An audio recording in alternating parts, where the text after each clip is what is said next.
This is Ken Stevens, Chairman of the Bethel Inland Wetlands Commission. Welcome to our Zoom meeting this evening. And we're opening the Inland Wetlands Commission of Bethel regular meeting for February the 22nd, 2021. This evening's agenda has only a few items on it. I guess I have to officially call the meeting to order. I'm sorry. We've called the meeting to order. We're going to start with the continuation of the public hearing that was opened for 64 Worcester Street on our last call. That'll be followed by discussion with Francis J. Clark, Circle number 25. And then after that, there's just some routine business items we need to take care of. So, Mr. Trinkus, I would invite you with any comments you may have for the committee. I'm sorry, yes? Ken, I'm sorry, but before we continue the public hearing, can we just introduce the commissioners and the staff that are on the Zoom meeting tonight? Sure. This is, again, Ken Stevens. I'm chair of the Inland Wetlands Commission. Kathy, you want to go next? You're on mute. Kathy, there you go. Kathy Galvis, recording secretary. Thank you, Greg. Greg Johnston, Commissioner. Pat Sell. Pat Sell, Commissioner. Pat Parafort. Pat Parafort, Secretary. And Ken, I like to know, I was not at the last meeting, but I did review all the footage and all the material from the last meeting. So I am up to date on all current. Thank you very much, Pat. Okay, and Dave McCollum and the wetlands agents with us also. I think it's important to note we have Barry Parfit, consulting engineer from Wright Pierce. Thank you. Do I have the thumbs up now? Yes, Okay. you do. David, would you let me share my screen, please? Yes, screen sharing is enabled, Mr. Trinkus. Okay. I'll give you a nice picture of Jackson Hole if you want, instead of the maps. Okay. This is the title page of the site plan. Barry made and Mr. Trinkus, excuse me, could you introduce yourself for the record? oh, I'm sorry. Yeah, I'm Steve Trinkus. I'm a licensed professional engineer, licensed in Connecticut and Maryland, representing the applicant in this case. Barry had made a comment at the initial hearing, and while it wasn't a wetlands issue, the planning and zoning regulations require a couple things to show structures and improvements within 50 feet of the site and also show topography.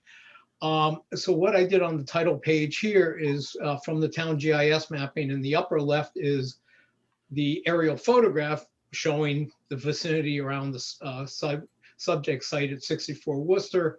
And the one in the upper right corner is the same mapping with just the topography. Now Bethel only has 10-foot topo on the aerial, and there's actually only one contour line that kind of comes just off our site. That's the only one that's shown on this portion of the aerial. Surveyors do not have the ability to go on other people's property to locate anything. They can go on other property to locate monumentation to tie into the available mapping, but other than that, they cannot trespass, so to speak. So these are the only two maps that I can use to provide the information that's a planning and zoning requirement. We had received additional comments from Barry on the 17th, or the day or so around that time. And I'll just run through them. We had Jim McManus from JMM Wetland Consulting. I had retained Jim to look at the drainage ditch along the western side of the site to see if we had any wetland boundaries along there. Jim did not find any wetland boundaries there. Basically, it is a drainage ditch, intermittent water course that simply conveys water from the south heading to the north. As I pointed out in my last memo, there are no floodplain soils associated with this area. Barry asked if Jim could put that in his report, and it's not common practice to put something in the report if it's not present in the field. I asked Jim that, so the report would stand as is. At the last meeting, the owner, Dave, had talked about a number of large trees that were taken down, mostly at the request of the adjacent owner here next door to the east of the site, who was fearful of some of these large pines falling over and perhaps damaging her house. So those trees were taken down, the stumps were not taken out, but it was a safety issue.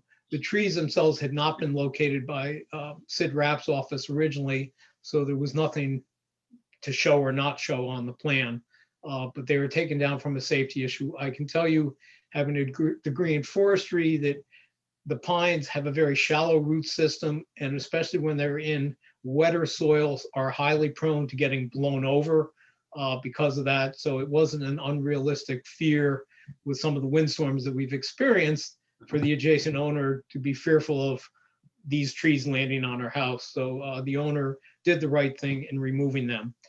I'm going to go to one of the site maps.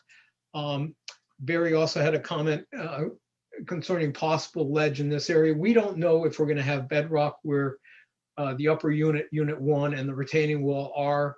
We do have an outcrop here, but we don't have a test pit in this area. If ledge is to be removed, it can be removed by hammer. If it has to be blasted, it will be done under the jurisdiction of the fire marshal, which would require a pre-blast survey of the other adjacent properties, their homes, if they had wells, although I believe everybody is on public water here, to make sure there are no impacts. But removal of the rock is simply a means and methods issue for the contractor at the time of construction. But because the cut may not be that much, it may just simply be easier to hammer it out if we encounter bedrock.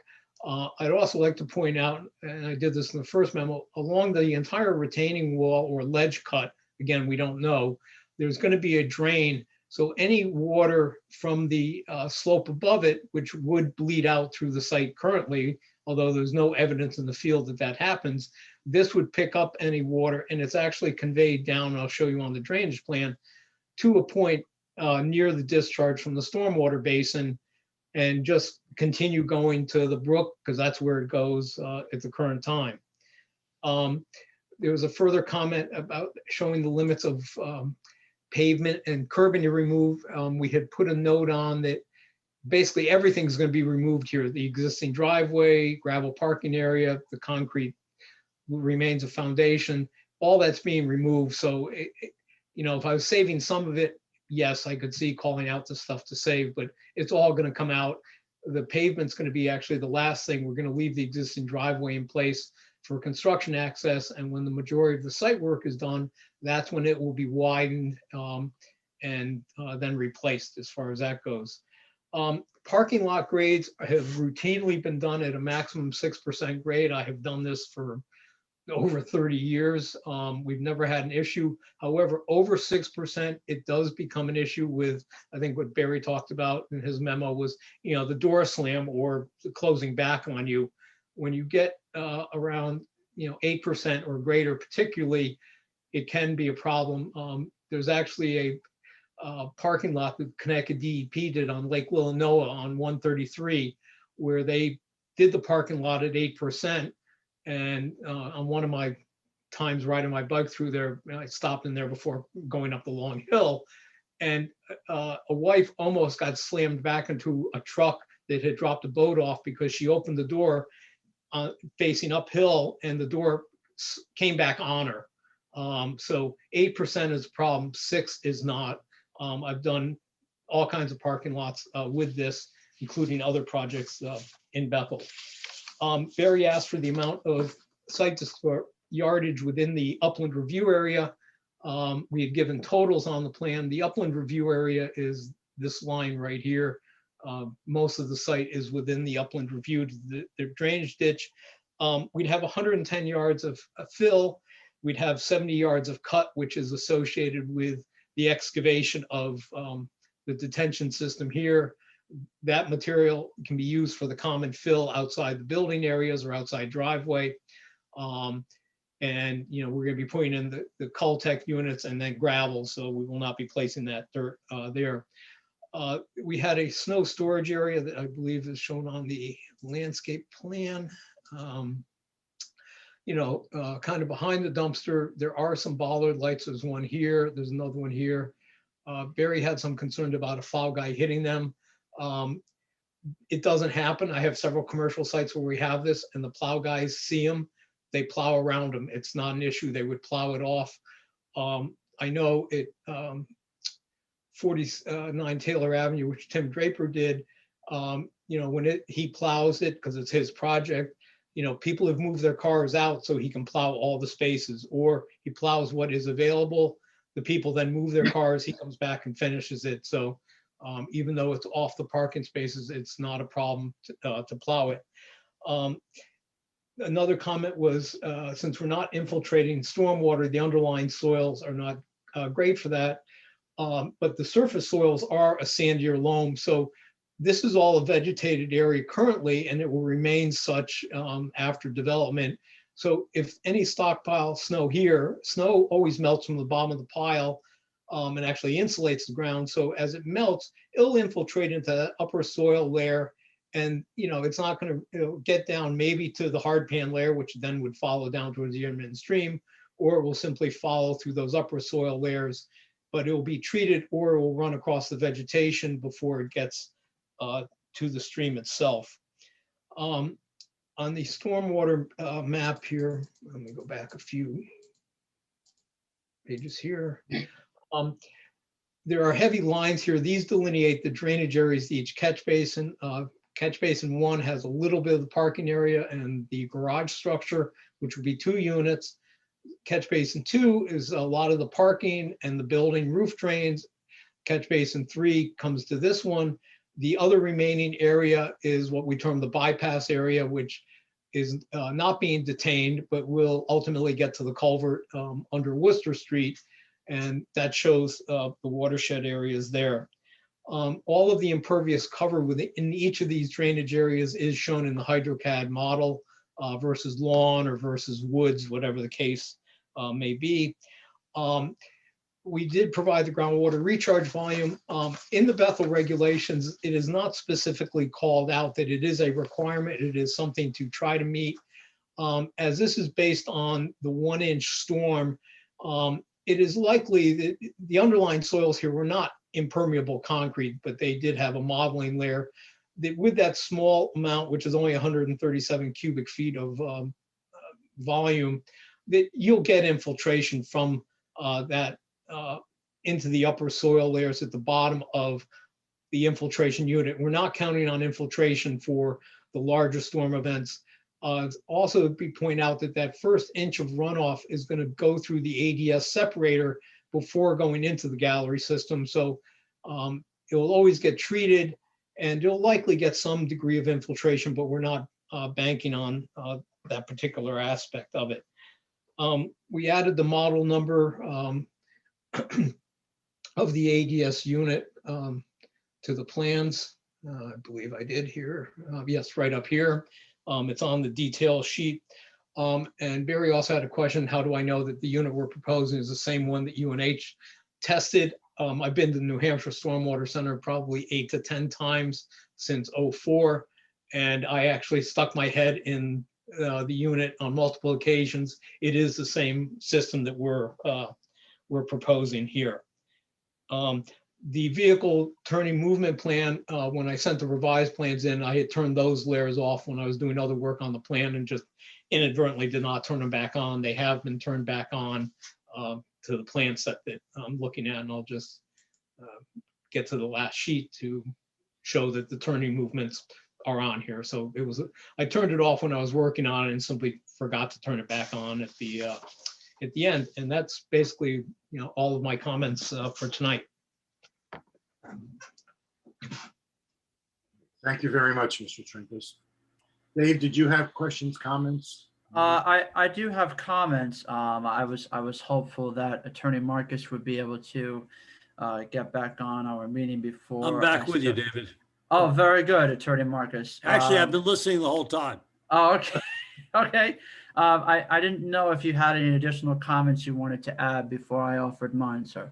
No, not at all. Just in summary, the reason I didn't want to waste a lot of time and I wanted Steve Trinkus to take it is that I thought that the questions that were related to inland wetlands issues have been addressed by Steve, the ones that have been raised both by you and our consulting engineers.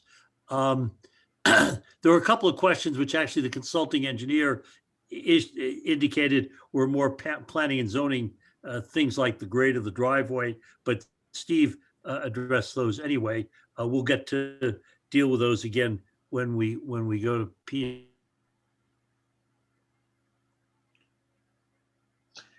All right, Mr. Marcus, you're frozen. I noticed that too. Yeah,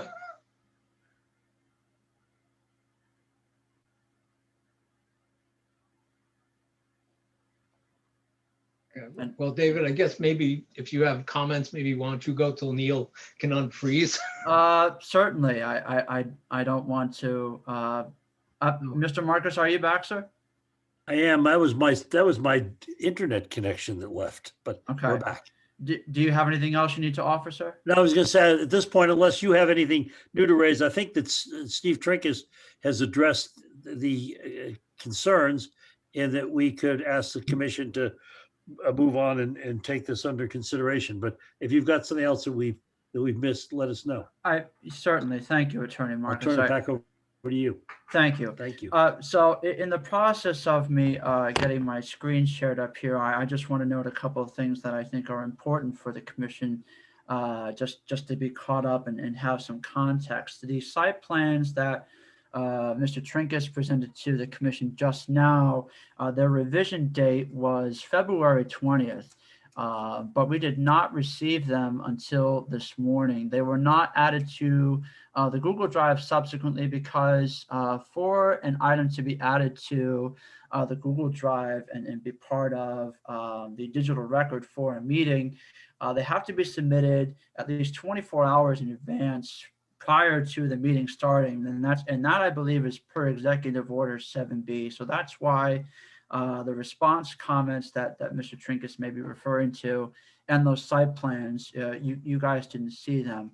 I will put them up again just so we can work with the same plans consistently between what Mr. Trinkus has to say and what I have to say, just to kind of get some continuity.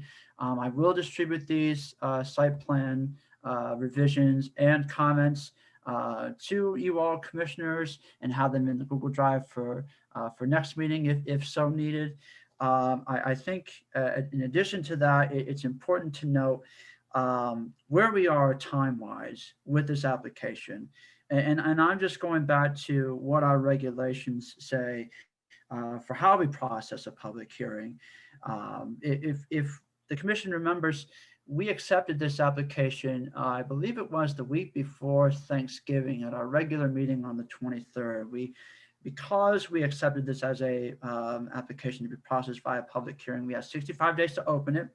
So we opened it at our last meeting on January 25th, I believe. And now we're coming up to a next deadline, which is we have 35 days just as of right for the public hearing to take place. Now, there is a stipulation to add to that says for section 4.5.3, we have up to 65 days to extend it, granted the applicant provides us that. Also, with what Governor Lamont issued per Executive Order 10A, the extension periods that were granted, I believe, in Executive Order 7I, 7N, and 9L still apply to us. So if we do need additional time, the commission concludes that we need additional time, we have that available to us. Now, I mentioned that because,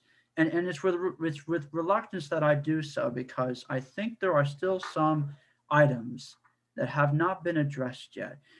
We've heard a great deal of information come from Mr. Trinkus, and we've had some comments chimed in from Attorney Marcus, but I think one person of note that we still haven't heard from, at least give verbal testimony, would be the soil scientist of record, Mr. McManus of JMM soil scientist.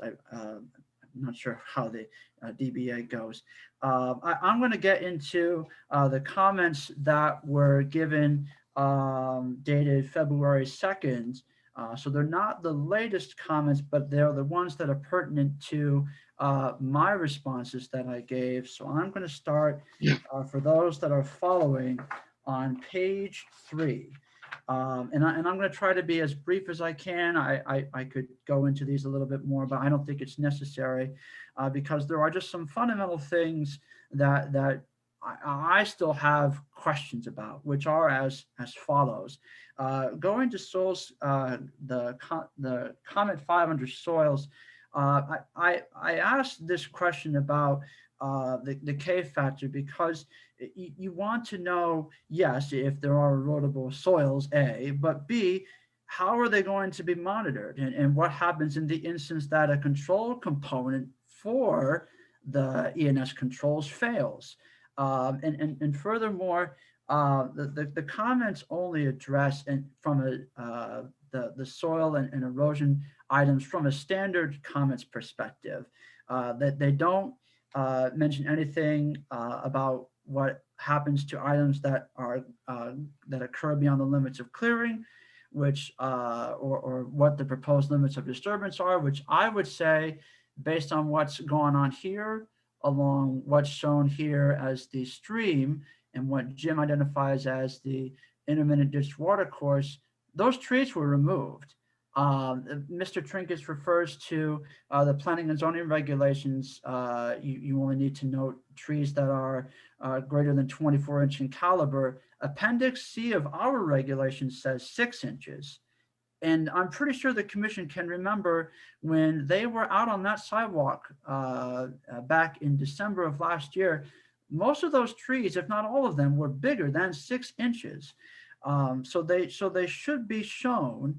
And furthermore, when it comes to erosion control, it's one thing to say that you're going to adhere to what's said in the guidelines for the stormwater control manual and the erosion and sedimentation control manual. But if you don't have a clear limit of disturbance to work with, or if you're not eliminating all the activities that's being done, I think that works against you when you're trying to make a decision. And going into wetlands comment 1A, the ditched intermittent water course that was identified by Mr. McManus in his report. It appears to be divided or bifurcated, or however you would say it, by the property line. So and perhaps Mr. McManus would correct me by going out and performing a flagging. They're saying flagging of water wetlands. I'm saying, well, water course could also perhaps be a wetland. It has, an intermittent water course has to have characteristics per our regs as having a permanent channel and bank. I don't understand how something could be delineated by dividing it, or as it said in the comments, response comments, it's center line. That maybe that's just my opinion. But I would say you would want to know where the edge of the intermittent water course is, and certify furthermore, which is still not done, that bank is substantially correct where it is shown on these plans. Wetlands comment 1B, when Mr. McManus discussed how the runoff from the stormwater management system was being treated, I think the commission should also know what the contents of that discussion were. We shouldn't be just working with a standard statement that says the soil scientist is confident that there will be no adverse impacts. There should be more to that, I would think, for the commission to know what that means. And then to that effect, when you're talking about what's being proposed, you have to talk about not just the components that are, going to handle water from a man-made perspective with the stormwater system. You also have to talk about what happens with other water that can be generated from other portions of the site, i.e., in my instance that I've brought up before, the snow. You have, a comment that I would add is you don't know what's going to happen to the water that is generated from melting from the snow. You don't know if it's going to be treated. And furthermore, we have inconsistencies with whether or not the soils have an infiltration function, whether they don't. And I would say the same for whether or not they serve a treatment function. And that really should come from a soil scientist, in my opinion. To that effect, I'll just continue with our erosion and sedimentation controls comments. Getting back to the trees, it's mentioned that the clearing that was done is a permitted use as of right. Even if the commission did grant it as such, they would have to have been notified beforehand, A, and B, the activity would have to be within the bounds of being related to maintenance and enjoyment of the property. Mr. Trinkus is saying that this was for safety, and I conferred this with Nita Hill, who is the abutting property owner here, as you'll perhaps see on the plans for 60 Worcester Street. If I scroll back up here, it's not on this plan. It's perhaps on the survey. But she had, to my understanding, when I talked to her about this on the phone on the 16th, she indicated to me that these concerns about the trees were made to Mr. Pinenberg in August, when we were having those storms for that where the power went out for a few days. I don't, oh, there's Nita Hill's name right there. I don't understand if that concern was made to Mr. Pinenberg back in August, why it would have taken 4 months, 3 months perhaps, for the applicant to turn around and take care of this tree removal, which was such a concern. Furthermore, I don't think it would have been covered via what's a permitted use as of right. You would still need an administrative approval, or perhaps include it as part of what's being shown here on these plans as a regulated activity. I'm going to just continue because I could go on about this. You know, when it comes to the erosion and sedimentation controls that are described in item for item 12, you know, what methods are being used? What are we going to have in place to make sure that everything is working the way it should, and how often does that get checked? These are just housekeeping questions, perhaps, but I think they're important to know. And lastly, my comment, which comes back to the conclusion that I made. You know, I had mentioned last time that this is going to be an intensification of the use of this property. And that's not just from the activities that are taking place within the regulated upland review area. It's also for the site as a whole. And you have to think of it from the perspective of what's going on in the areas outside of the regulated area, upland review area, i.e. the pavement of this area, the construction of this building, which are generating both stormwater runoff, which is going to be, you know, it's been reported or testified that it's going to be handled by this system. That water is something that the commission still has the right to consider, even if it's coming from outside of a regulated upland review area. So I'm not saying that it's just the activity within the regulated upland review area alone that the commission needs to be mindful of. There is more to it than just, you know, a stormwater management system, whatever grading goes on, you know, which I still think could be shown, even if it's minimum, to some more detail, and the impervious area. And furthermore, it needs to be embellished from a soil scientist that it's not going to have an adverse impact in its entirety from on the intermittent ditch water course, wherever it's delineated and however it's certified by them. Some of the inconsistencies that I've pointed out, our engineer, Barry Parfit, has also caught on to some of those, and he's advised me of such. we have him here tonight, and I again will appreciate him being with us, because he also has some comments that the commission should consider. For right now, that's all I have. I may have more comments to chime in with as responses to the commission should you have any questions. But for now, I'll hand it over to Barry and have him give you his comments. Thank you, David. Barry Parfit, professional engineer in Connecticut with Wright Pierce Consulting for the town of Bethel. And as Dave mentioned, we received the reply to our comments this evening, so we didn't have much time to look them over. But what we were able to review, I was able to pick up on a couple of highlights that I just wanted to bring out at this evening's meeting.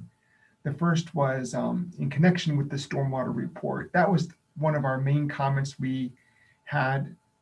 We hadn't had a chance. We weren't able to complete our review in past with past submissions because of the lack of a post catchment or a catchment map showing where the delineated watersheds were within the lot.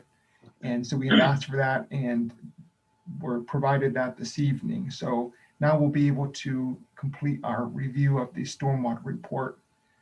But related to that was also the area of impervious area that was shown. We were able to measure on the plans what we felt was the impervious area, and it didn't quite match up with what was in the stormwater report listed as the area of impervious area. But now with the subcatchment maps being provided, we should be able to hopefully work that out. Another question related to the watershed areas was regarding the area off to the southwest. If I may share my screen, Dave, I could show the commission what I have in mind here. Certainly, screen sharing is enabled, Mr. Parfit. Okay.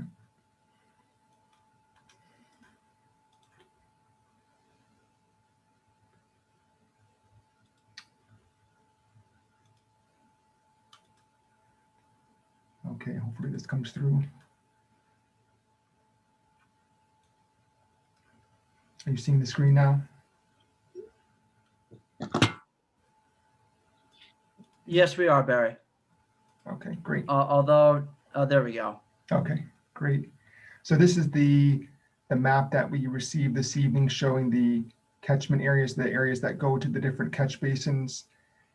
What our concern was regarding this area off to the left here, the west, and it is sloping upwards and there's this ledge area. And so this is going uphill here. And we were just concerned that this area was not being accounted for as contributing to the stormwater flow onto the site that would have to go then through the stormwater system and be accounted for. So we just were hoping that the system was not being undersized by considering only the property water that was being sent to the system, but any other area. We thought that there would be some stormwater coming off this hill that would come over the retaining wall, make its way down into these catchment areas.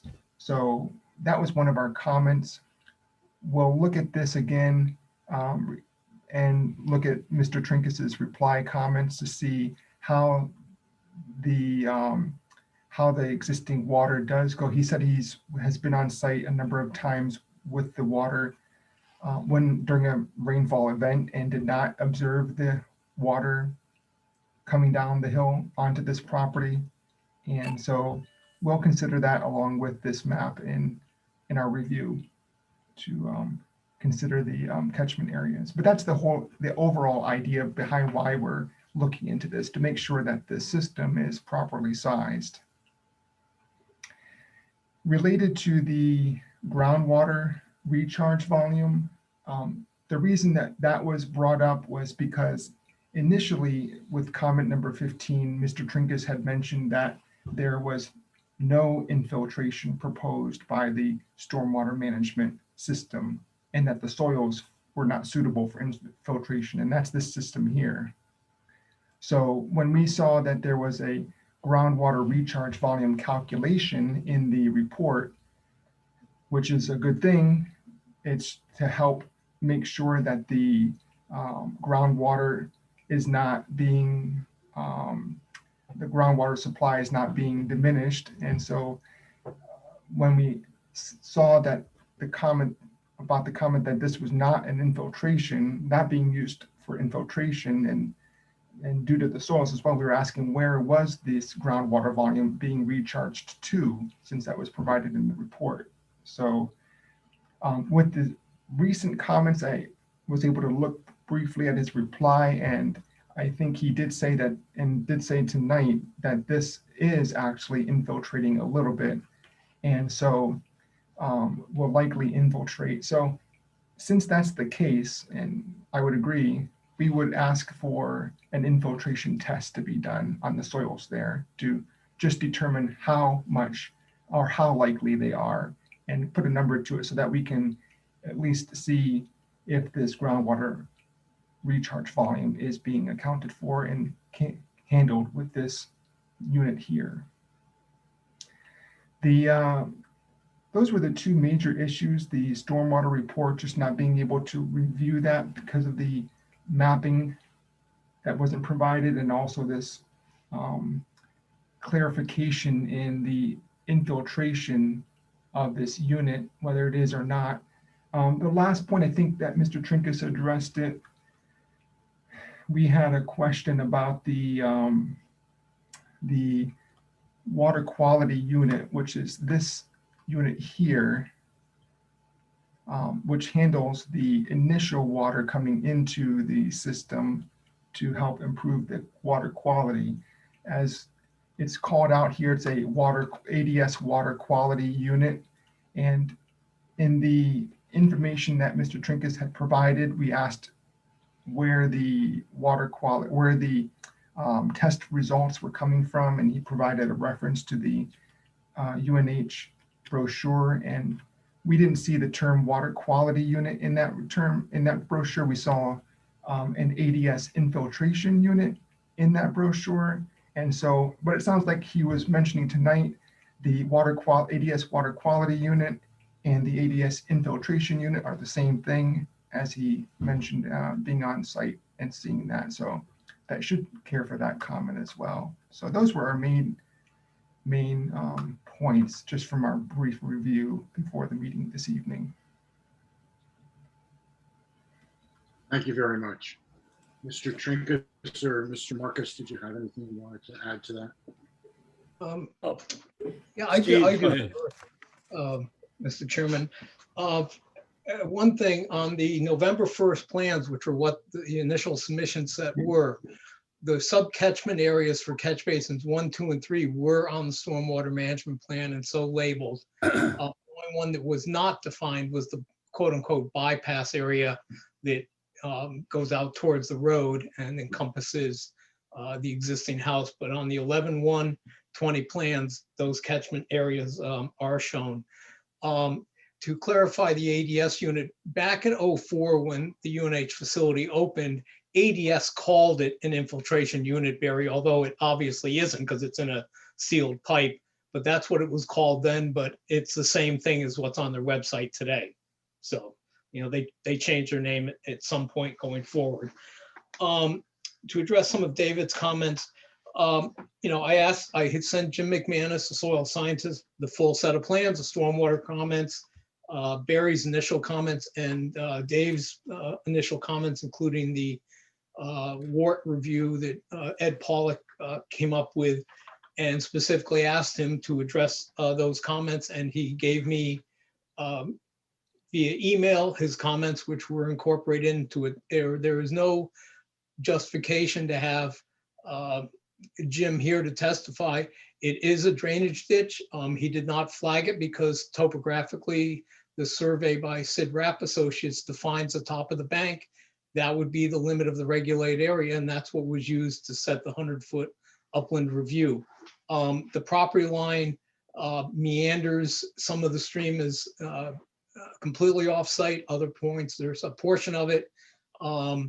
It probably originally did straddle the line because most streams, it was the center line, but I think over time, through sedimentation and just trees falling down the stream, changing course, the channel has moved. But, you know, Jim looked at our side of it, and the top of the bank is the limit of the regulated area. The K soils, you know, Ed is a soil scientist, Ed Pollock. He now used to work both on development and the municipal side. Now he's chosen to just work on the municipal side for the past number of years. And he developed the WART checkoff list for his own benefit. The K factor, while it's in the erosion guidelines and in most soils mapping, is really, quite honestly, it really is a little bit abuse to call out simply if you have a K factor that's high erodibility and say you inherently have a problem. That's not the case. What is important is if you are doing large amounts of earthwork, which we are not here. The grading along the parking area is within 2 to 3 feet of the existing ground, right along the parking lot. There is no change in grade over the detention system or anything closer to the extreme except for the discharge point. We have 2 Filtrex socks, 12-inch high ones. One is at the outlet of the stormwater basin where it goes down towards the intermittent stream. The second one is below the actual area of construction. I use the Filtrex socks because they're way more dependable than silt fence. They do not break, they do not fall over. Wood stakes with silt fence have always been a problem of breaking and then the fence dipping down. Because it's a very small drainage area, there isn't a requirement to do weekly inspections as there would be under the general permit. But generally during construction, you know, I would be out there every couple of weeks just looking, but because we're not doing a lot of site work, these measures will not fail. The socks are way more robust than silt fence itself. The snow melt, again, as I pointed out, is going to be plowed off the parking lot. The area is vegetated under that and downhill towards the intermittent ditch. Snow melt will filter simply following topography through the grass and going down that way. I mean, we provide the snow storage areas, but I think it's really important to know for the record, when any municipality or anybody else, any other homeowner plows their snow, where does it go? It goes into wetlands, it goes off the edge of the road, into the brook. When the town of Bethel plows Worcester Street, snow goes right into the brook and it heads north. There's absolutely no treatment. So we are providing an area for storage of snow. And the bottom line is that it's, you know, going to get filtered through that upper soil layer. The reason we're not counting infiltration in the stormwater gallery system is the bottom of it is just above the observed modeling limit. So we don't have a large separation, maybe an inch or two before the modeling limit based on the test pits that we dug there. So that's why infiltration was not included as part of the design of the stormwater management system. However, with that being said, as the stormwater management system fills up, particularly on the downhill side of that system, you will get a little seepage into the sidewall of it, which will infiltrate and move following the topography towards the intermittent stream. The groundwater recharge volume is only 137 cubic feet. And without looking at the actual size of the system, I would bet that it doesn't even fill up the gravel there under the Caltech system. And again, you know, if it stops raining and it dries out, you'll have the water will have ample time to seep. I believe the infiltration rates of the soils based on what we saw are probably 0.2, 0.3 inches an hour, pretty slow, that we would not use for infiltration. That doesn't mean it will not infiltrate. It will infiltrate very slowly. And we're only talking about a very little bit of water to maintain, to meet the groundwater recharge volume. But again, there is not a specific standard in the town of Bethel regulations that you have to meet it. More towns need to reference the stormwater quality manual to put these provisions, I guess, into an enforceable document. To go back to the trees, you know, under your regulations, you know, I could clear trees in a wetlands without a permit. It is a maintenance issue as a homeowner. These were not in the wetlands. They were in an upland review area. And again, they were taken down for a very specific reason, for safety for that. We can easily go out and just locate the remaining trees that are there and show them on a map. That would not be a problem to do that.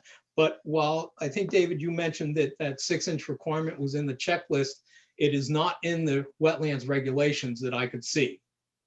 So that's what is governing what's required on the map. The checklist is a second document to it. But if you can find it in your regulations and let me know the page, I'll be happy to look it up. But I did not see it, and I specifically looked for it before.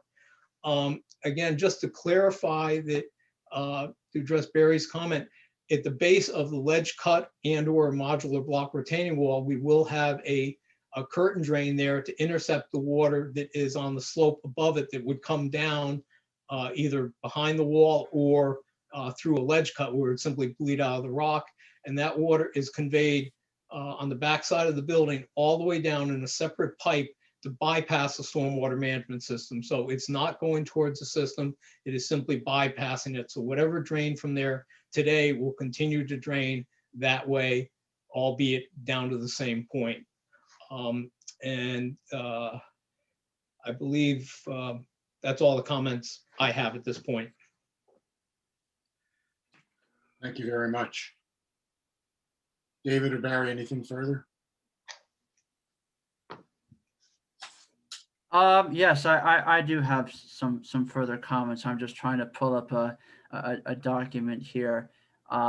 Peter and Lou, I noticed you guys joined in during the information that's been given here. We've had some dialogue between the applicant being represented by Attorney Marcus and Mr. Trinkus, and myself and our consulting engineer, Barry Parfit. I could try to catch you guys up on some of the comments that have been given, but I'm just going to try to dive into where Mr. Trinkus left off, and I'll go in first with the inland wetlands and watercourses regulations, chief among which is, here we go. Okay. This is, I'm just sharing my screen for what's available from the Bethel Municipal website, Bethel Wetlands and Regulations, Appendix C. Look at, I believe it's comment number 10, significant vegetation, including all trees over 6-inch caliper. That's something that's on our map contents. You know, that's a standard item for any applicant that would present before this commission. We just kind of have that there as an FYI. We don't put it up front in the regs because it's really something that is more for the engineering side and the surveying side than, you know, the regulatory side. But to get back to the substance of what's been discussed here, we could go on about you know, where the edge of the wetlands is and have a back and forth. Yes, it appears to have, you know, been identified on the topographic survey by a surveyor, in this case, Mr. Rapp, as has been referred to on the plans, but we still need that certification from the soil scientist that it's correct. And I don't see that being provided on that survey anywhere, at least to my knowledge. Furthermore, something else that should be provided on the plans somewhere that's talked to or should come from the soil scientist, and I'm glad that I'm remembering this, is a level spreader, which is mentioned in one of the comments that's in the response from Mr. Trinkus dated February 2nd. Wetlands habitats 1D, and I quote, "It is also worth noting that a level spreader will be installed to ensure that no erosive flows are generated prior to entering the ditched watercourse." Where is it? That's just a question I have. It should be on the commission's on the site plans for the commission's consideration if that's going to be a component. I'm just trying to, with what I am saying, is address and identify common sense items, ones that you wouldn't need to be an engineer or a soil scientist to waive or to provide or give insight for comments on. Any one of you commissioners, with having read what's been provided thus far by Mr. Trinkus and I suppose therein by Mr. McManus, even though it doesn't come explicitly from his own letterhead or it has his own endorsement or a date for when he offered these comments, this is what we have to work with. I feel like I could rant on about this in terms of what the commission should pick up on. And I think it's also important to note that when you're talking about adverse impacts, it's been discussed what impacts would possibly be generated from what is required for this 25-year storm event or this 1 inch of rainfall. What happens when that's exceeded? What does that excess water that's going to be generated, where is it going to go? What is it going to do in terms of erosion? Are there going to be concerns with, the system or the snow or anything else like that, that the commission should be aware of if you're not talking about just the 1 inch of rainfall or the 25-year storm event? We go on about requirements and what the regulations say. The commission, you as a group are charged to make a decision. You have the ability to make requests from the applicant for additional information beyond what is provided. I would advise you, in fact, I would recommend that you consider that as part of what you would need to make a decision going forward. I would not make these comments if I did not think they were warranted for you to consider. And at this point, that's really all I would have to add. I welcome Mr. Stevens. Any questions that commission would have of me or perhaps of the applicant?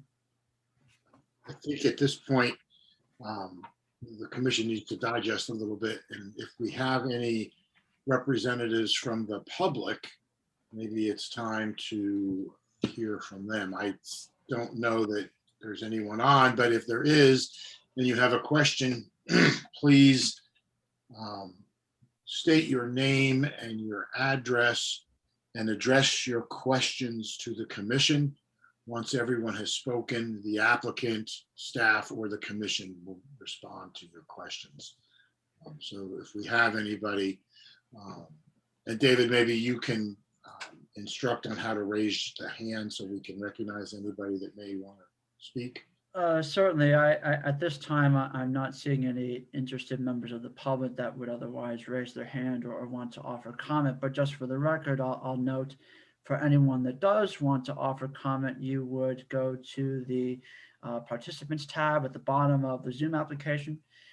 In the list of names that appears under the participants window on the right-hand side of this app, you would click next to your name the blue button that says raise hand.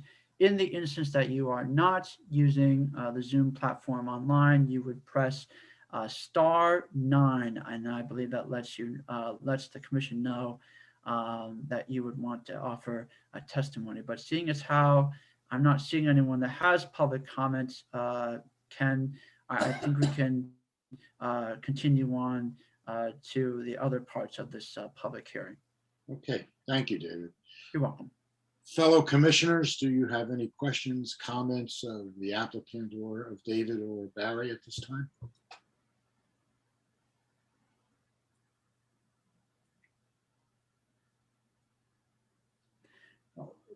Let me just, oh, Pat, you have your hand raised. Yes, I did. Am I still muted? Nope, you are muted again, Pat. How about now? There you Good. go. All right, great. First, yes, I have a couple of questions, if I may. First, the first question I have asked actually for Barry. a lot was mentioned about, now I forget the name of it, regeneration, water, and I'm sorry, I forget the terminology. Can you explain a little bit of what that is? And recharge, groundwater recharge, what exactly that is for, and what the terminology is for? Sure, I'd be glad to, Commissioner. The groundwater recharge volume estimates the amount of groundwater that should be let me back up here. So when a site, with the existing site, there's a house, a driveway, and the remaining part of the site is impervious. So the rainwater just soaks in as it does.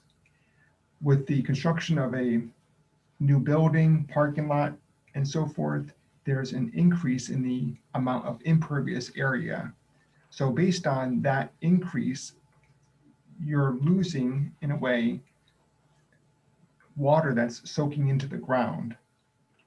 And so the Stormwater Quality Manual has a way of estimating how much and what that volume of water is. And then what you can do is design a system or incorporate in your design a way of infiltrating back into the soil that same volume. So you're not really losing a whole lot of water that was soaking into the ground in the end.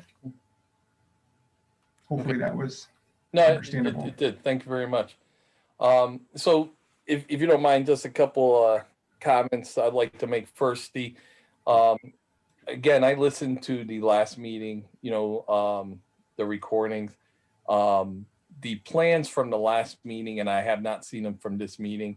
We're missing a lot of items. Dave, has all those items been updated now? I know, little, well, not little, but like where the what you call it, the soil pile's going to be, the stockpile's going to be. There were some other items. I think one of the catch basin wasn't shown. I think that is shown from what I saw in the plans. Or there were like 4 or 5 items. Have they all been included in the new plans at this point?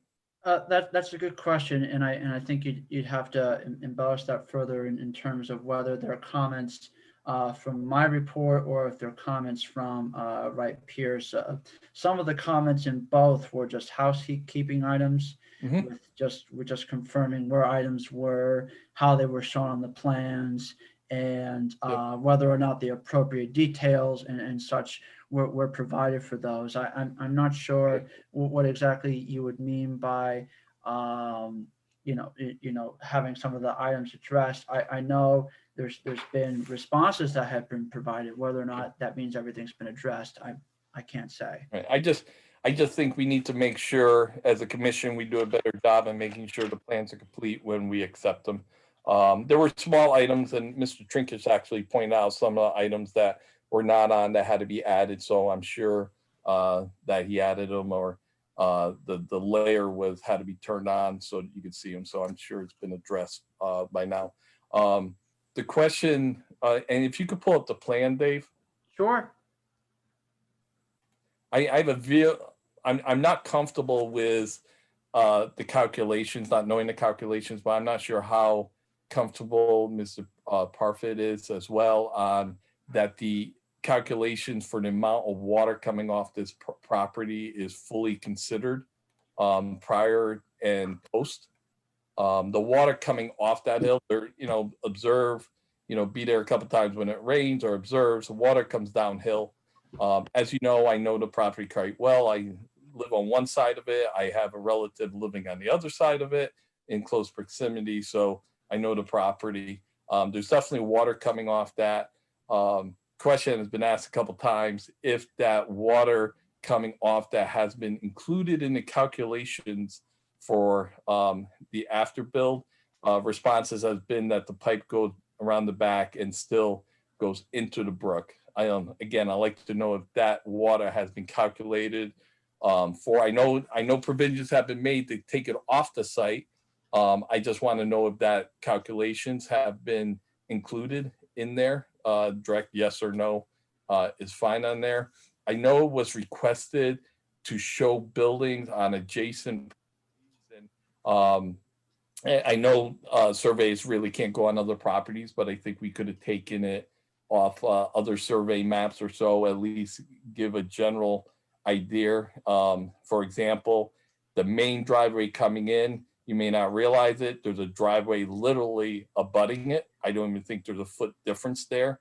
So you may be thinking snow removal could go there as well, which it cannot because of that driveway. I think this is a very crowded project here. I think you're basically changing everything into impervious soil here. I'd like to know the Caltech chambers there. I'm familiar with them. I'm kind of wondering how big that Caltech chamber is. The other thing is the catch basin. I'm going to call it 1, I believe it is, where the house is, or there is no catch basin there, excuse me, where the house area is, that drains to the street, to the catch basin on the street. Again, familiar with that catch basin, it's underwater when it rains. So now are you adding water to the street, to that area to increase it? I'm also concerned, there were a couple items requested, and Dave, this kind of goes along with the comments you made, were requested to put on the map that are normally not required, and heard a couple times, not required, then it's not going to be put on the map. I would think if a commission member or the agent is asking for it, even if it's not required, that it would be done so, especially if it's not a major thing. Soil scientists, yes, I would like to see the soil scientists as well. Again, knowing this property, knowing the soils around it, I've done a lot of digging in the area. You go down 4 feet, you're in clay. You could dig out and literally put a pond there and it'll have sitting water. Right now, I guarantee you dig down about 1.5 feet, you'll be in water. So I would like to hear from the soil scientists. I'm always amazed when we have, streams coming through, that the engineers always, come up with a different title, intermittent stream, water, whatever. It's always amazing. Each application tries to get away from the word stream. I will have to say, Mr. Trinkets, I do agree with you. This is an intermittent water course drainage ditch. In the 25 years I've lived on this stream, it's probably gone dry 4 times, but it is drainage from the streets. I used to clean out the end of the pipe. It used to be on a property that I had owned. I would clean that out every couple months to keep that pipe from clogging with street sand. Every year, anywhere from 5 to 10 yards of sand, I would haul to the Bethel transfer station, where the town allowed me to dump the sand because it was coming from the pipe. So my concern now is, and I know that stream has been cleaned out once before by the town or the drainage ditch. When they got to this property, they could not do so anymore because they could not go any lower because of that drainage pipe. So I would like to see some type of schedule or maintenance plan for that drainage ditch, because that's what it is, and it will be getting clogged once the sand starts coming through more and more. It's going to be becoming an issue, and it needs to be maintained. And it is on your property or half on the property that you're trying to put all this into here. I would like more clarification on that system. There seems to be some discussion by experts what exactly it does. So if we could get a little more specific on that. And also, part of our thing as a commission, we need to consider all prudent and feasible alternative. Has one been submitted for this site? I'm very, cautious that I don't believe that the amount of units here is suitable for the site by the way that it's generating too much impervious soil and causing too much of a hazard with the water coming off the property. I'm not convinced it's not going to create flooding down the stream or water course as well as prior as well. This area floods quite a bit. I see it all the time. Again, I drive that section probably 20 times a day, and I see the flooding going there. And again, big thing for me would be that maintenance plan for that stream and how they would ensure that doesn't start clogging that pipe, because that is the last spot that it is open until I think it's the other end of Worcester Street there. So a lot of flooding going on there, and I just see huge areas, all impervious. Now you only have a little bit there. Snow removal, looking at the plan, don't know where you're putting it. You could move cars, whatever. I like to see a place where you're going to put, I think there's so many units here, there is nowhere to put snow. If you're looking at plowing, you can't put it along the driveway, the main driveway, because literally there's a driveway right, you can't even shovel snow onto the side because there's a driveway right there. The parking lot, that's all parking area. If you look to the, I'm going to call it the left of the main house, you got 3 parking spots there. You got the dumpster there. The only spot that you actually have to put snow is right on the street at the end of the 3 units from what I could see. Thank you.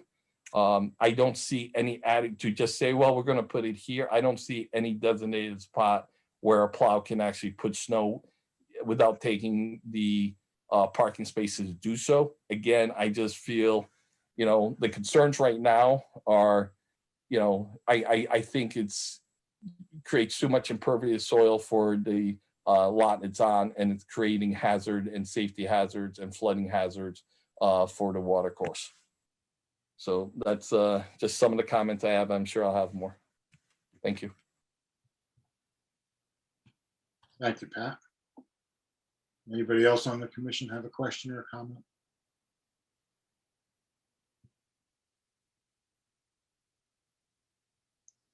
Okay.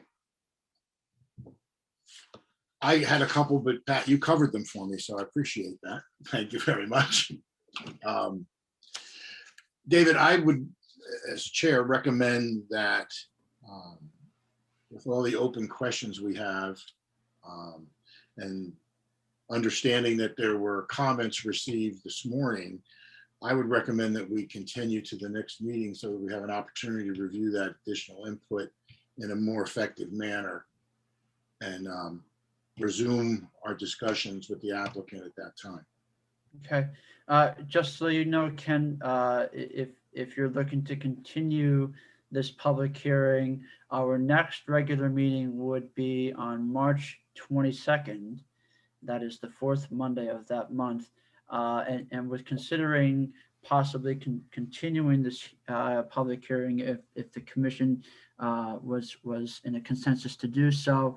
First, we would have to seek a consent from the applicants to do so, just to kind of go, or not to kind of go, but to go along with what our regulations say. I think it's important to explore using time that's given to us as of right per our regulations first, before we go into the time that is given to us per executive's orders 7I, 7N, 9L, and the latest one, 10A, which gives us that period of up to an additional 90 days for either the public hearing portion or the decision/deliberation portion of the public hearing process. I'm not sure whether or not the applicant would be receptive to that. They're definitely, you know, in a position, I would say, to either grant us that, or we would just go ahead and use the time that's granted to us per these executive orders. Mr. Chairman, if I can for a minute, Neil Marcus, I'd have to go back and consult with the clients on the request for for the continuance. But since I agree with David, you're covered under the executive orders. I would say it's your prerogative. If you want to keep it open, you should keep it open. And then if it turns out that that we want to use up the statutory time by the applicant's consent, we can always advise the commission accordingly. But in the meantime, you're more than covered under the executive orders for the next meeting. Thank you very much, Mr. Marcus. I appreciate it. Thank you, Mr. Chairman. So, do we need a motion on that, David, or we just continue? It wouldn't be a motion, I would say, Ken. I would say it would be a consensus from the commission to to continue this public hearing. And then you would just state for the record that the meeting would be continued and per what item or instrument the public hearing would be continued by. Mr. Chairman, before you continue, just to be able to save some time in the next meeting, just one more item, if I may, if it Sure. can cover the next meeting. Not that I feel it's a concern for denial or stuff, but it may come up because of the trees. I understand why the trees were cut down for safety reason. My concern, or I think what needs to be discussed because of the view of the trees, is on the street part of the where the trees are. I would think, and again, I'm not a traffic person, we don't consider traffic as part of our consideration, but I would think a lot of those trees will be removed right at the beginning along the stream as well, or along the drainage ditch. That may want to be reviewed at the next meeting as well, because the driveway's coming right where a whole bunch of trees are along there, and I'm thinking sight lines, they may require that. Again, I'm not a traffic person, but with the concern with the trees that have been removed already, it may come up. Thank you. Does anyone on the commission object to continuing the hearing until our meeting on March the 22nd? Okay. I concur. Go ahead. Mr. Chairman, Trinkus, if I may, just for 1 second, since Pat had many comments, I'd like to ask either Pat or maybe David through the transcript, could you provide kind of a summary of Pat's comments in writing? I was writing things down, but I don't want to miss anything. If you could provide that, we will provide a written response to all of his questions. As you wish. Thank you. So the decision is made that we will continue the public hearing to our next meeting on March the 22nd, 2021. Any other comments or questions before we move on to the next agenda item? David, are you set here? Yes, I am. All I would add is to make sure that we have all the commissioners with a consensus. Peter seems to have chimed in, as has Patrick, but I don't did. know. Okay. Can you hear me? I heard Greg. Yes, is- we can. Dave, you might want to take the map down instead of show all of us. Oh, sorry. Greg Johnston, There you go. Commissioner. I think we should continue to the next meeting. So And then the only one we would not have heard from is Pat Sell. Yeah, I think Patrick had a lot of really good points, so I think we should continue. Okay, very good. So I then think we all should get a kind of a list of everything Pat talked about too. Because okay, I'm not gonna be able to, right. So my there's a lot of good stuff there. Yeah. right. So my intent is the summarization of what Pat Parafort's comments were this evening will be provided with the commissioners in mind foremost and tailored to them, and then subsequently those comments or those the summarization of what Pat said would be subsequently forwarded to Mr. Trinkus, so that everybody has the same list that we're all working with. And some of us are just old and we forget. Who are you? I already forgot. I'm the one that said it. Okay. Oh, So I would add, Ken, before we continue this to next meeting, that we're doing so, at least at this time, with consideration to the executive orders I mentioned, 7I, 7N, 7 or 9L, excuse me, and 10A. as you said. Okay. Thank you. Okay. Thank you. Mr. Trinkus, and thank you, Mr. Marcus. Look forward Thank to you, hearing from Mr. Chairman. next meeting. All right, next agenda item is Francis State Clark Circle number 25, construction of an industrial building and parking area, including retaining wall, stormwater management system improvements, and grading improvements within the regulated upland review area. We received the application on the 20th of January 2021 and accepted it on January the 25th. We did a site walk on the 6th of February, and we have yet to be presented with all the pertinent information. And is there anyone here representing the applicant this evening? Good evening. Ron Wolf is here representing the owner and applicant. So Ron, and David, help me out here, but I don't believe we've received an inland wetland report for the site. A soils report, Ken. I'm sorry, say again. Soils report. Soils report. I apologize. We have not received the soils report. So just to summarize a little bit, what we did to show the wetland boundary was show the wetland boundary that was originally delineated with the development, the entire subdivision development. The soil scientist who had flagged the wetlands at that time has since passed away. It was done by Bruce Lasky. And we aren't able to get the wetland boundary delineated right now with the snow cover on the ground. We can, as soon as the snow is gone, we can get it redelineated.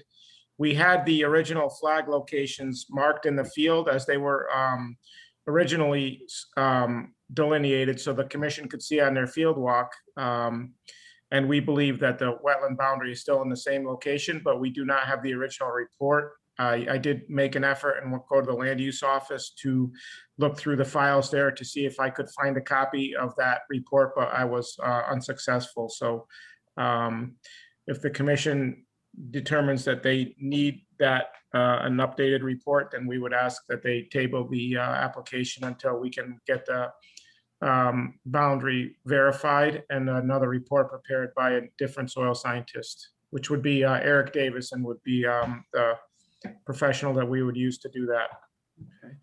Okay. Ron, if I may just jump in here with a comment or two. Ken, if I may also just jump in with a comment.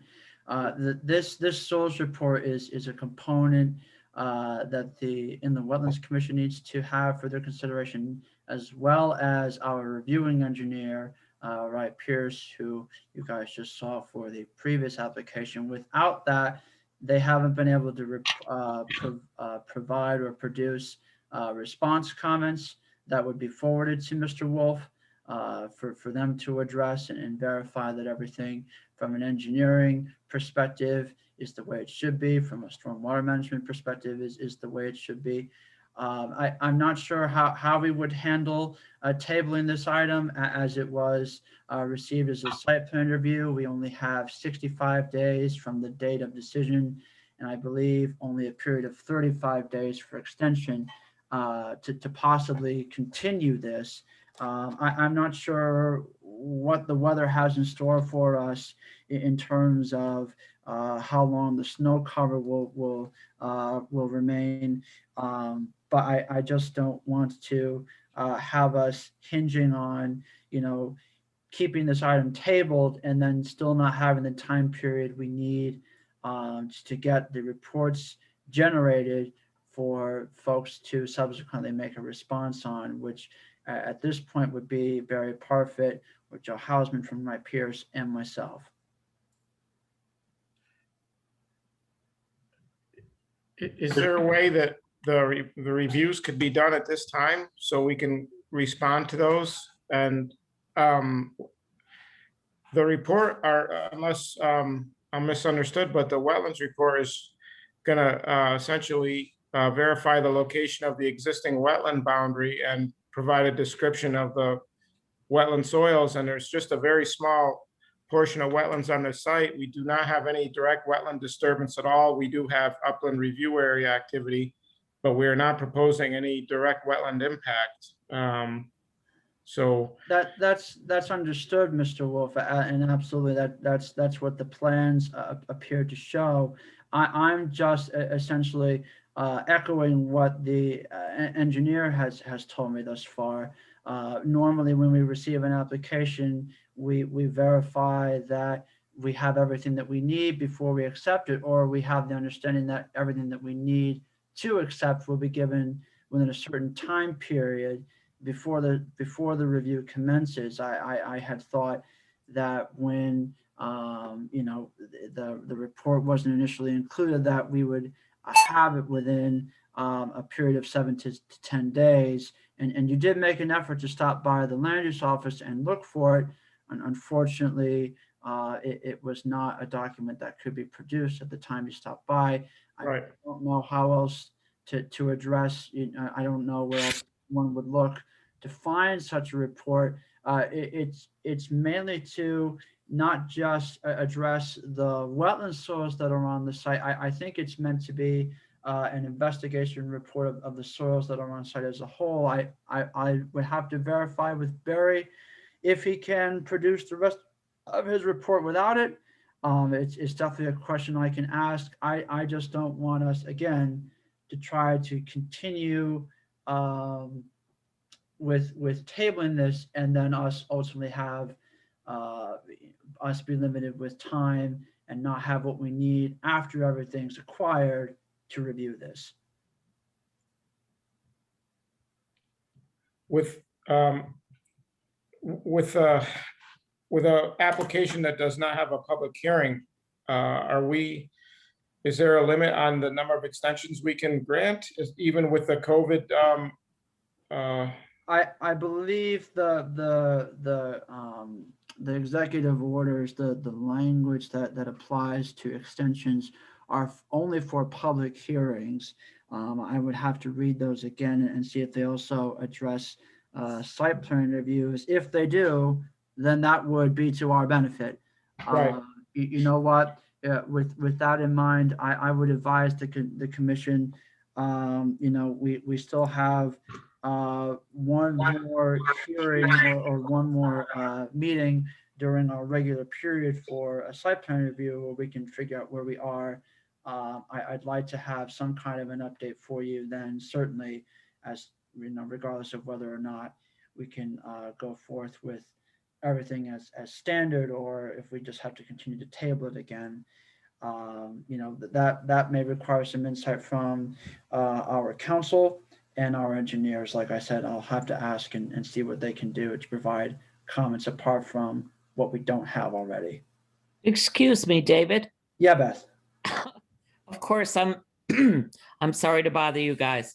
As far as the site plan review is concerned, are they up through the 65 days? No, they're not. Okay, so you have enough time to continue it to the next meeting? Yes. Okay. Even with the 65 days, they can get 2 extensions over that. Oh, okay. Under the general statutes. Okay. Okay? Yep. All right. Thank you, Beth.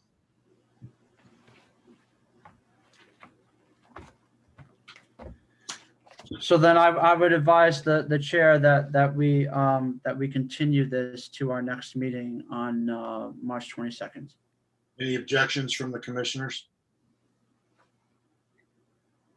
You have to go off. Objections? Peter, you're good, right? Greg? Greg Johnson, Commissioner, I'm good. Pat Sell? Patel, Commissioner, fine with me. Pat Parafort? At Parafort, I'm good. Thank you. All right. I'm good. Thank you, Lou. I'm good as commissioner, as chair. Next, David. Okay, so let's just be clear. We're going to continue this for our next meeting on the 22nd of March. We'll kind of table things for now and have things hopefully continue then. Correct.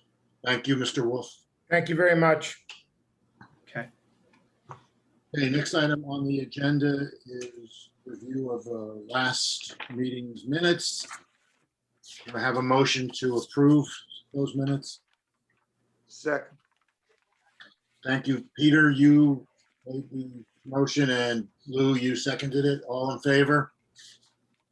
Aye. Aye. All commissioners are in support.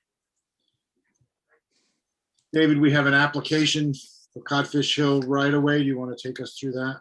Certainly, and I'll be brief as we are potentially only accepting this application tonight. This is an application that's being brought forth to us from the Public Works Department. We haven't heard from them in a while. The last improvement project that they brought before us, if you guys recall, was for the water storage tanks up near Chestnut Hill in that area there off of Briarcliff Manor, I believe. I'm going to be bringing up the plans on my screen here, and I'll try to give you guys a brief summary of what's being proposed. I don't have any specifics prepared for tonight, but I am confident in saying that we have ample information to accept this application tonight, as you guys can confirm with what's been submitted in the Google Drive. We have reports from the state for the National Diversity Database. We have a wetlands report. We have the surveys that we need. We have a full site plan sheet set. I believe we also have stormwater calculations, 100 and some odd pages worth of them. So I'm inclined to think between all of those, not having any of the items that we would normally need is not an issue. But to get into the meat of what this application is addressing, there is an existing culvert on a section of Codfish Hill Road. I don't have that section available for you from an aerial perspective, but if you look at it from what's shown here on the plans, it appears to be, if you go towards that bend in Dodgingtown Road where those two billboards are, that intersection where Codfish Hill Road veers off to the right, you go up that hill and down that S bend and approach the project location, which is shown here with that star. As I mentioned, this is being produced to us from the Public Works Department. Wright Pierce is their consulting engineer for this, or is the engineer that's applying on the Public Works Department's behalf. What's being done is, this is essentially a replacement project where you have an existing culvert that will be replaced to address what is essentially aging infrastructure. I believe this is part of an improvement plan that's been in the works by the Public Works Department for some time. There are two adjacent driveways here. The areas that are shown in gray are the scope of work from the road perspective. What would happen beneath, you see here on this plan, is you would go from what's existing there now, which is these three smaller pipes, I believe, to one larger underground section beneath Codfish Hill Road that would provide an improvement compared to what's there now for water to flow beneath the street. There's a detail sheet that kind of shows the nitty-gritty on how that works, along with detail sheets that get really thorough with how this is all going to be hashed out. It's kind of implied with there being work on a water course that there will be a direct wetlands impact. I'm inclined to think that there would be a mitigation component as a result of this, in the form of areas being addressed immediately around the roadway itself, or beneath where the pipes were, and perhaps having that be as shown here. I believe it's just a layer of stone. But this perhaps could be native stream bed material as they're showing here. They're bringing this forth for you to accept and review, perhaps as soon as their next meeting. It would depend on whether you would want to have this be accepted via the site plan review process or via public hearing. I'm inclined to think this is a project that is going to be of a benefit to the town, as it is one that's being proposed by the Public Works Department. So I don't, that there may be a public interest component to this. I'm not sure what that would be as this this system, it's mainly addressing the function of how a stream navigates beneath the road and But David, not really much else. Go ahead, Ken. no question, just a couple questions that would help me make a decision on whether I would recommend a public hearing or not. Sure. The public is going to be less interested in what's going on in the culvert than how long the traffic's going to be Yeah. changed. So what's the time frame on this, just out of curiosity? That is a great question. I would have to look into what that time frame is. I would naturally, from a wetlands perspective, want this activity to occur when the wetlands are not at their peak function. In other words, they're not being used for critters to navigate or for vegetative growth to be in their growth season. You're going to want to do this activity ideally close to a dry period. So I would say your best window would be mid-late summer. Right. My question was more related to the duration of the project. Mm-hmm. Is it, we're going to start it on X day and it's going to take, 27 months, or it's going to take a week? We've seen these projects in town previously. Mm-hmm. While sitting on this commission, some before your tenure, David, and some after, where we've been advised that it's going to take X amount of time. And in one instance, we went well past a year, past what the original estimated time frame was. If this is going to be significant work, I would, and I don't know, you have to tell us whether or not it's really a public hearing requirement or public notification of what the work is going to be. Well, let me give you some insight, Ken. If the commission were to so approve this application, within the coming months, their anticipated commencement date, assuming everything is there from the monetary perspective, would be this June. And then they would have the project wrapped up, I'm assuming, before first frost or November 30th, which a full 6 months. Right.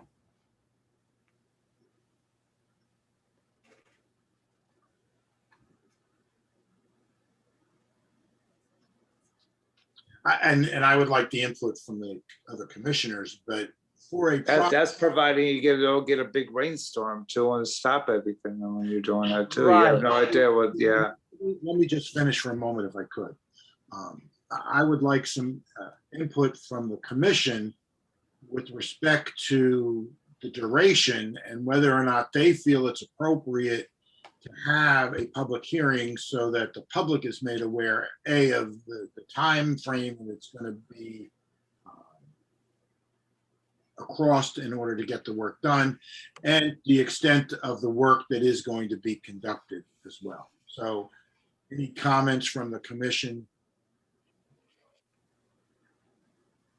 in favor of having a public hearing in order to provide the public with that information in a standard format, or Greg Johnson, Commissioner. I don't see why we should have a public hearing. It's not a big deal.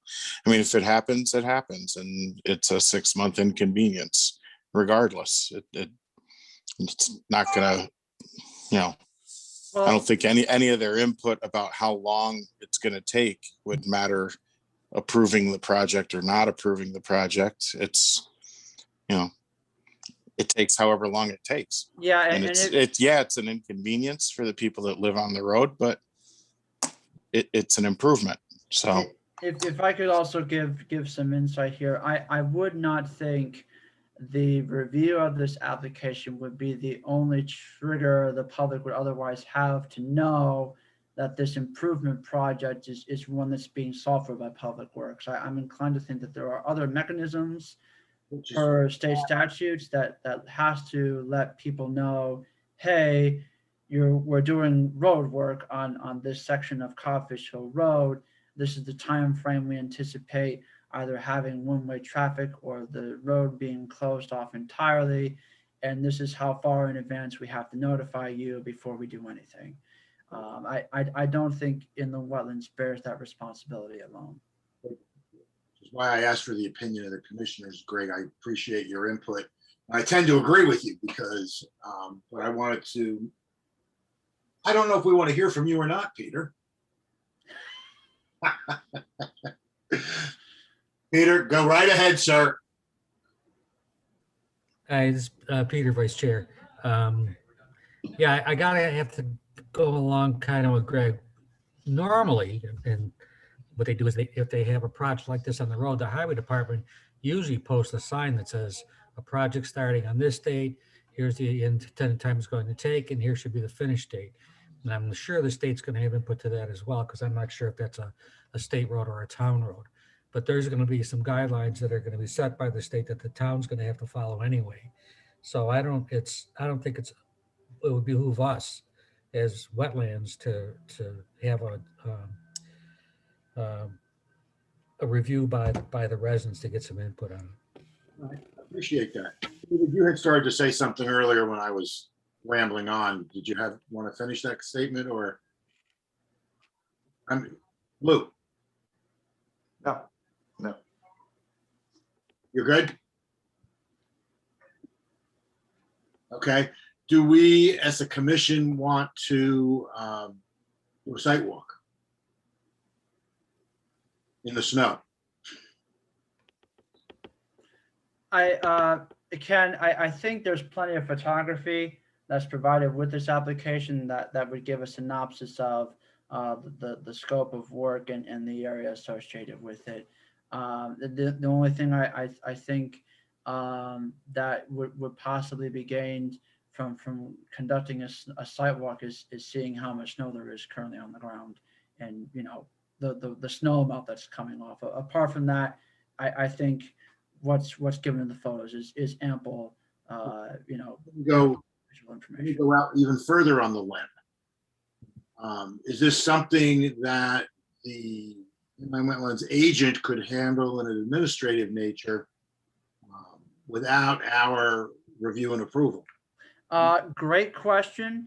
I had thought when applications had come before me like this in the past, that since this was a project that was being proposed by Public Works, that it was something that was permitted for their use as a right, just for me to process it administratively.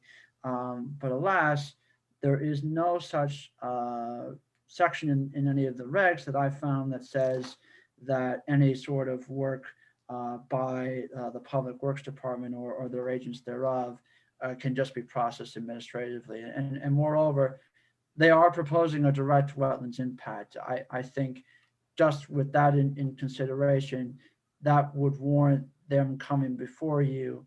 I would add a previous project similar to this, one of the ones the commissioners, veteran commissioners may remember, was for work that was done in the area of Beach Street, where we had a water main that was crossing a brook. I believe it's a Simpog Brook, before it goes beneath Bellardinelli's. That went before the commission, even though that was also a project that was proposed by Public Works. So we're just following procedure. We've had Public Works in front of us before. I was just exploring all the options. Yeah. Make sure we didn't waste anybody's time, and we were. No, I believe you me, this was hashed out between Mr. Swenson and I in terms of what mechanism we needed to use. We confirmed that this mechanism, just because of how the regulations are written, this is what we have to go by. Okay, so I would make a motion that we accept the application, that we do not have a public hearing, and we ask the Department of Public Works or the Highway Department or some combination thereof to present to us at our next meeting. Second. Thank you, Greg. I'm good. Aye. Lou? Yes. David, are you good? Yes, I am. I would just want to confirm for the record that we were accepting this as you said, not as a public hearing, but as a site plan review. Correct. I thought I said no public hearing. Okay, yeah. Thank you. Okay. Inland Wetlands Agent Report. It says none here. I'm going to. It does say none, and Hold I him hate. to it. I Hold him hate- to it, Ken. Hold him to it. I hate. Did Dave just freeze up? No, it's a booby trap that I keep flinging on myself because I keep thinking I'm not going to have any comments. But there are Point of two order, things point of that order. I'll Ken, briefly- you can mute him though, Ken. Can't you, Ken? I can't. He can, but Ken is going to be kind and just let me have 30 seconds. I have never been I hope. accused of that. There was one agent approval that came before me. I would note I signed it off today. I can add it as an item on our next agenda, but more importantly for the commission, I think it's worth noting there is a Zoom meeting that's going to be hosted by the Connecticut Bar Association, and it is a seminar regarding Connecticut land use law for municipal land use agencies, boards, and commissions. It's on March 6th. If you want to sign up for it, please do so. It is very helpful. There's a lot of useful case law. Ask me if you want to sign up. You have, I think, a few more days to do that. Would you send a reminder out to the commission, please, David? You got it. And I just wanted to make a comment before we ask for a motion to close. I would just ask that Peter put his stopwatch down. Oh, you did, good.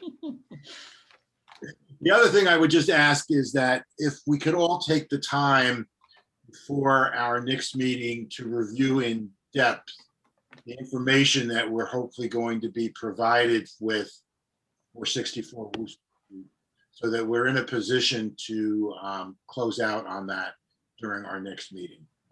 I'm hoping that we get the information we asked for, and I know it's a controversial site, but I would just ask that everybody take the time to look at that information and be in a position to discuss it at our next call. We can get some things that Pat mentioned, right? I can't remember everything. David is going to on the report. Pat, maybe you could send some, I don't know. It's gonna. Oh, yeah. Sorry, David is going to summarize from the recording of the meeting those questions that Pat presented, and they will be sent to the applicant with a copy to us. Well, I would say it's the other way around. It's going to be to the commissioners with a copy to the applicant. Everything I do, remember, everything I do is for the commission's benefit. That's right. Am I muted? No. Just for information, you could actually view the recordings right online as well. It's very helpful. Very good. Lou, thank you for reminding me to close on that. All right, David. I have nothing else. I make a motion to adjourn. Second. Aye. In favor. So, Aye. thank you, gentlemen. Thank you, everyone. Have a great evening.